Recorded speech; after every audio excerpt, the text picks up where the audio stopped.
আয়ু কামনা করি। তারা আমাদের মধ্যে অনেক অনেক অনেক যুগ বেঁচে থাকুন, কারণ এই প্রজন্মের শিক্ষকদের বোধহয় আমরাই শেষ পেলাম।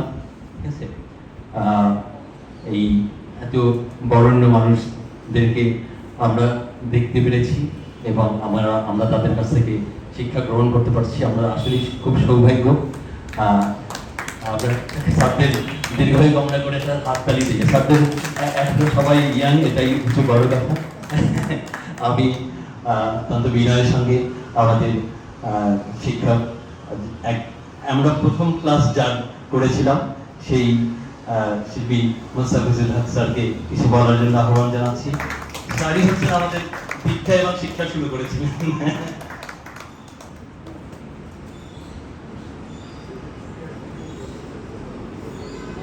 তোমাদের সবাইকে আমার পক্ষ থেকে আন্তরিক ধন্যবাদ, এই কারণে যে তোমরা এই যে একসঙ্গে হওয়ার একটা চেষ্টা করা, একসঙ্গে আড্ডা মারার একটা চেষ্টা করা শিল্পীদের জন্য এটা খুব জরুরি।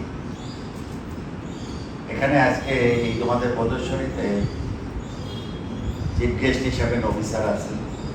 নবী স্যার চিন্তা করছে যে এই যে সব চুল পাকা পাকা ছাত্রী আর আমরা যারা আছি তাদেরও শিক্ষক কি একটা অবস্থার মধ্যে মানে আছেন, এবং সবাই 100 বছর বাঁচার কথা বলছেন, দীর্ঘায়ু যাচ্ছেন, সেটাই যাই হোক 105 সেইটাই আমরা আসলে সত্যি সত্যিই চাই। কারণ নবী স্যার যখন থাকে, আমরা যখনই কোথাও বসতে চাই নবী স্যারকে স্মরণ করি, কারণ যতটা মানে পারি ওনার কাছে যতটা যাওয়া যায়, যতটা গল্প শোনা যায়, সেটা অনেকটাই আমাদের জন্য আশীর্বাদ।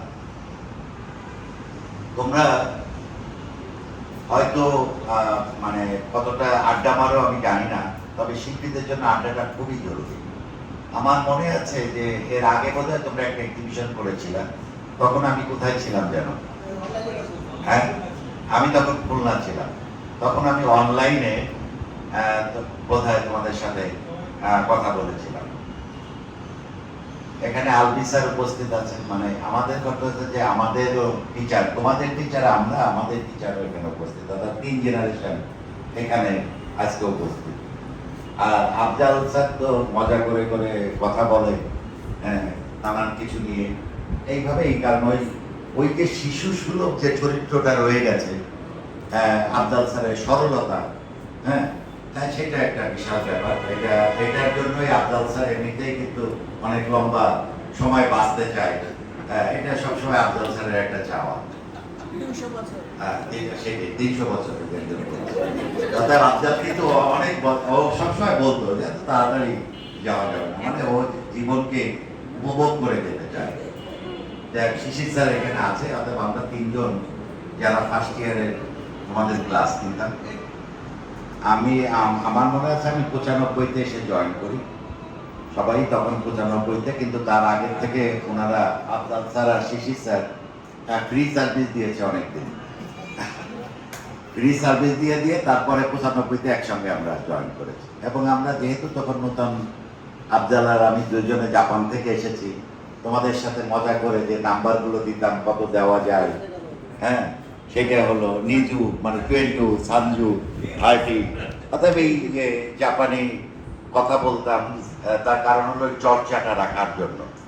আর দ্বিতীয়ত হলো যাতে তোমরা না বোঝো, এরকম অনেক কথা কিন্তু আফজাল স্যার বলতো, গোপন কথা, সেগুলো কিন্তু আমি বলছি না। অর্থাৎ অনেক কথা বলতো, কিন্তু আমি আজকে সেটাকে এখানে আউট করলাম না, কারণ সে জাপানিতেই বলতো যাতে তোমরা বুঝতে না।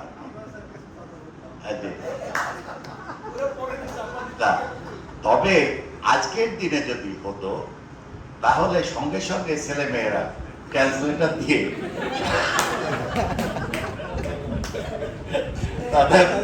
আমাদের সেই সময়টা, আমরা তখন যাই হোক তখন মোবাইল এইভাবে ছিল না, যার জন্য এগুলো হয় নাই, কিন্তু এখন কিন্তু বিপদ সবার জন্য।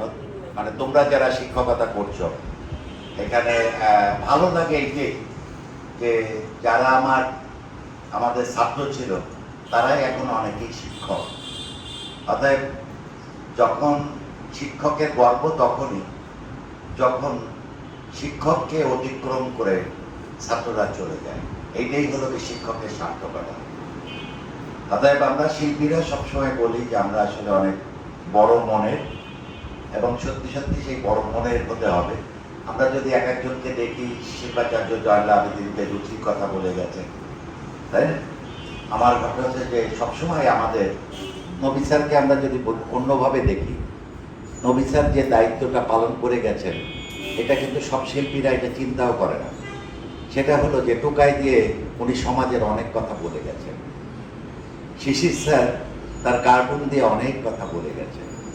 এই যে কিছু কিছু জায়গায় একসময় মানে এই যে নবী স্যারের বা হাশেম স্যারের, আলবিব স্যারের সবারই তুমি দেখবা যে এই বইয়ের ইলাস্ট্রেশন, এই যে সব জায়গাগুলো, এটা সমাজের কিছু দায়বদ্ধতা থেকে নানান জায়গায় কাজ করেছেন।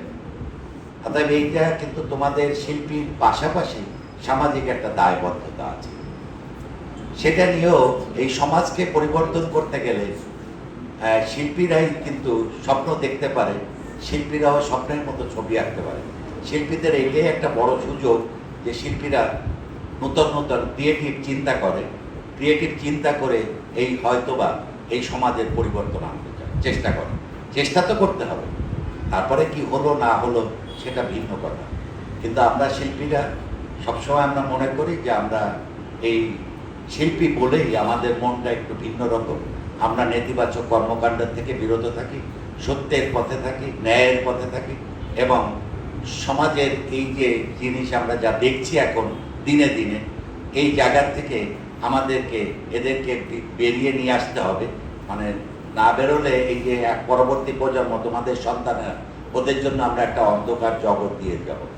অর্থাৎ এই কারণেই ওদের দিকে তাকায় আগামী প্রজন্মকে কিভাবে তৈরি করব, সেই দায়িত্বটাও আমরা যদি সবাই তার নিজের জায়গার থেকে চাই, তাহলে এটা সম্ভব।